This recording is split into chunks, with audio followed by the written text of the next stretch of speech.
With us the past few Sundays, you know that I have been encouraging you to go out and to look for God's signs for you and to kind of pay attention to all the awe and wonder that's all around you. And this week, as I was trying to find some inspiration for today's talk, I was sitting at my desk at the retreat house in my office, and I heard honking outside my window. And it wasn't a car honk, it was geese honking. And I looked up and there they were flying right above my window in that beautiful V formation. And of course we're going to be seeing a lot of that in the coming weeks as they prepare to migrate south for the winter. But that V formation has always been so fascinating to me. And I did a little bit of research on it. The birds fly in the V formation because it is faster and more efficient for them to do it that way than to fly solo. Scientists say that they can fly 70% faster flying in that V formation. So not only are they going to get to their destination faster, but they actually expend less energy doing so by traveling as a group than alone. Now that lead bird, the one that's in that lead position, is the one that expends the most energy because that's the one that breaks the airflow, allowing the others to fly easier. But the birds, again, do an amazing thing. They rotate the leadership position. They take turns in that front position. When one gets tired, it moves to the back and another one takes that place. So they take turns in the leadership role. And then the honking that I heard, scientists say that that is the bird's way of encouraging one another to say, come on, we can do this, we can make it.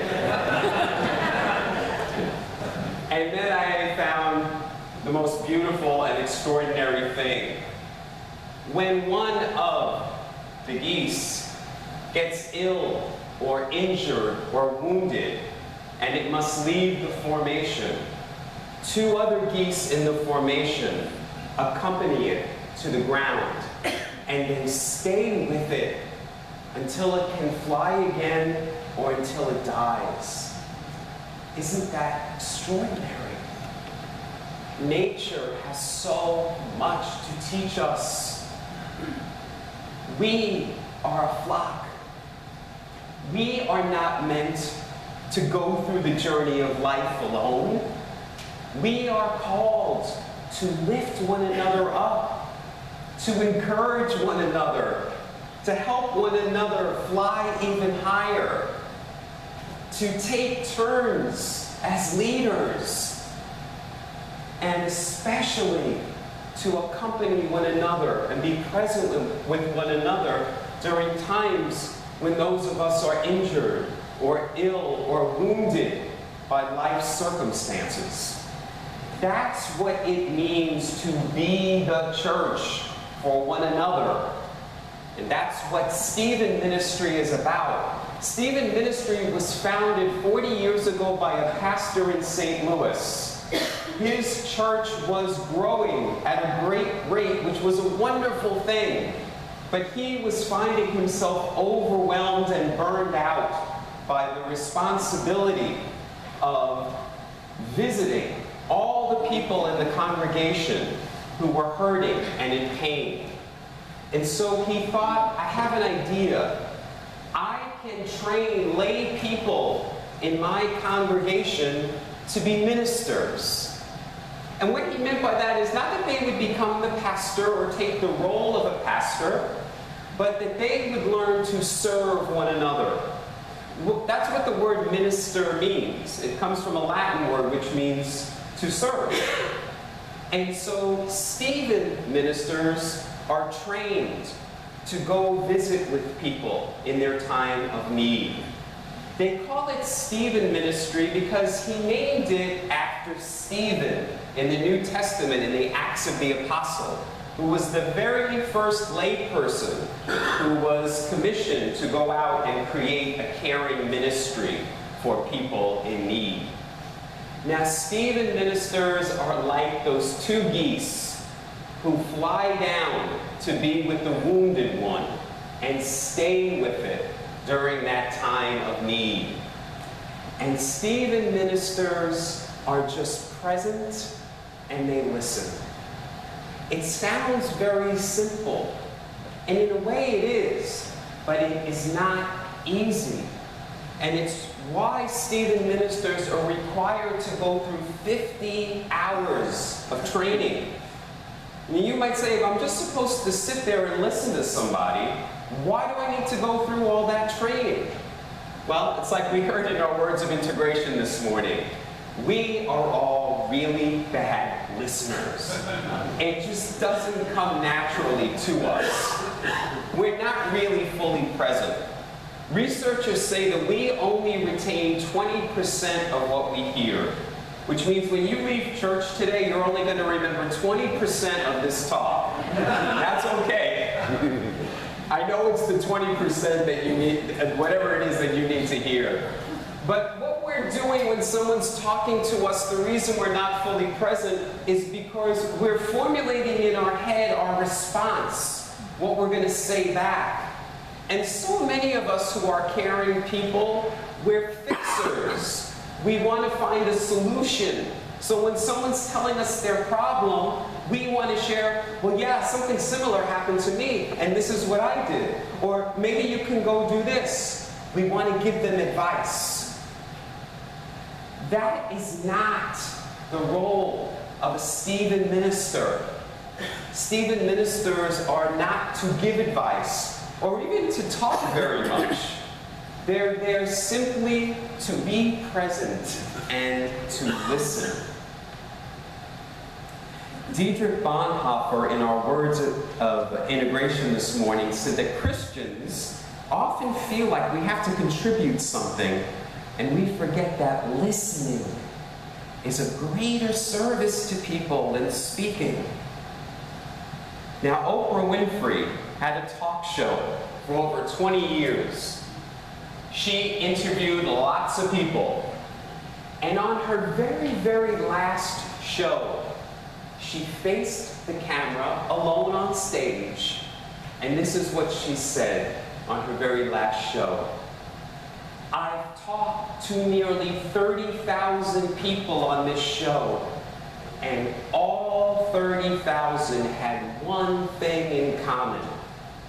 They all wanted validation.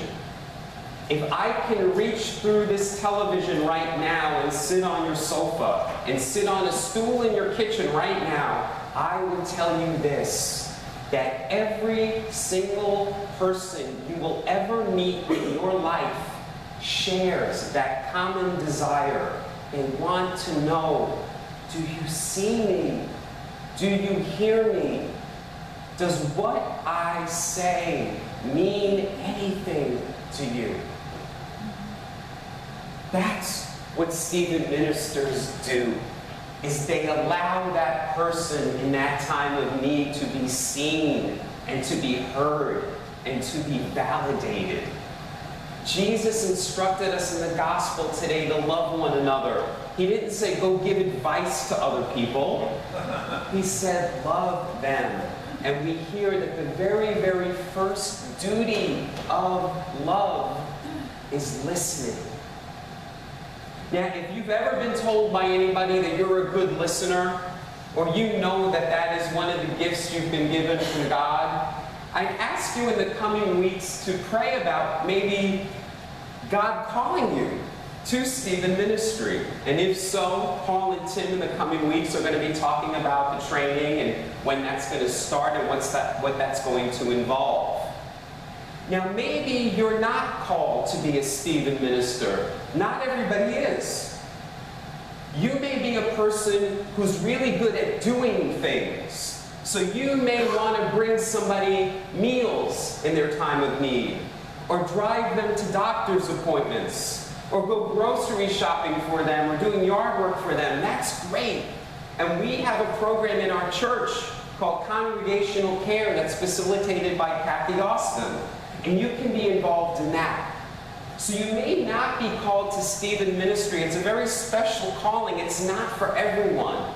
But even if you're not called to Stephen ministry, all of us are called to minister to one another, to serve one another. The title of this talk today is Moving from Me to We. Now, I came of age in the 1980s. They called it the me decade. And for so many of us, that's what life is. It's about me, getting my needs met, looking out for number one. We even do that when we go into the voting booth. We think, how is this person and their policies going to benefit me? The purpose of the spiritual path. Jesus' message for us is we have to move from the me to the we. And how you know that you are spiritually awakening is when you begin to see the oneness, the interconnectedness of all of us and all of creation. Archbishop Desmond Tutu shared in one of his books that there is an African word called Ubuntu. And Ubuntu means I am because we are. I am because we are. We are all connected. We're all a family. We are a flock. And so I would like us this day to recommit ourselves to being a flock and to look at those geese in the sky for our inspiration. Let us do that. Let us help one another to fly higher, to lift one another up, to do as it says in Galatians 6, to bear one another's burdens. When we do that, we help lift, lighten the load for one another. And when we do all of these things, we are doing what Jesus instructed us, to love one another as he loves us. Namaste.